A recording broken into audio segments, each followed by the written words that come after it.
Okay, mga master, meron na naman tayo dito ang problema ng unit. Sa rooftop na naman tayo. Okay tayo, nasa ibabaw tayo ng rooftop. Grabe ang liwanag ng buwan dito. Grabe ang init. Meron tayo dito. Problema kami nito.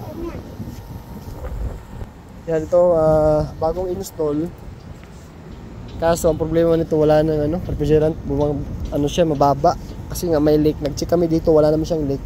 Ang problema nito, yung pipe. Ang problema naman sa pipe ngayon, hanggang sa pinakababa, hanggang dito sa rooftop, hindi siya straight yung yung pipe. So hindi namin maayos yung pagkaganon. Pakita ko sa inyo mga master kasi yun, mga common problem na dito yan. Ganito yan. Ito yung mga tubo na yan. Ganoon ang nangyayari doon sa mga problema doon. Hindi siya straight. Ang daming dugtong yan, sure ball yan. Kasi malayo galing pa sa baba hanggang rooftop. Kita nyo yung mga tubo na yan, Yan. Kaya ang problema nito, tapos nung kinabit yung mga pipe na to, hindi man lang nila nilagyan ng pressure. Nilagyan dapat nila ng service valve dito, tapos nilagyan ng hangin para malaman nila kung may leak yung mga pipe bago nila ikabit yung mga unit. Yan, katulad dito, wala, open lang siya. So, ibig sabihin, hindi sigurado yan kung nilang tubo, walang mga leaking yan. Posible yan. Kasi may mga mga hinang. Yan.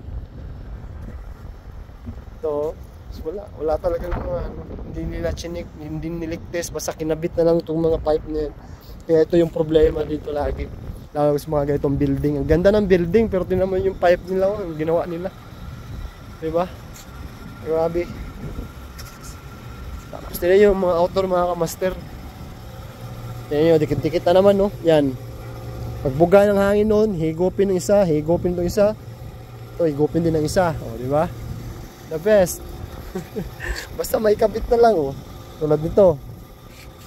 Yan. Yan mo, dikit-dikit, Yan. Yung buga noon, kukunin sa isa, buga ng isa, wala na. Nag-train na. Wala. Palpak. Ito hindi pa nakabitan. Ito, hindi rin sigurado to. Yung alikabok nito, pumasok na yung mga alikabok. Yung problema kasi ito, kaya nagkagan yung mga trabaho kasi minsan kasi yung mga may-ari ng building naghahanap sila ng mura. Kaya gano'n na nangyari, napapamura sila after. Sakit sa ulo to kasi hindi naman basta-basta mapalitan yung tubo Kasi nasa loob ng simento, hindi siya matanggal basta-basta. Yun. So yun lang, sinare ko sa inyo mga master, kung makapunta rin kayo dito, is may idea na rin kayo. Ito yung mga, sa iba naman, Yan, kita yung mga tubo na yan. Yan, mga walang takip. Yan, dikit lang lahat. So yun lang, share ko lang. Thank you for watching, ingat lagi.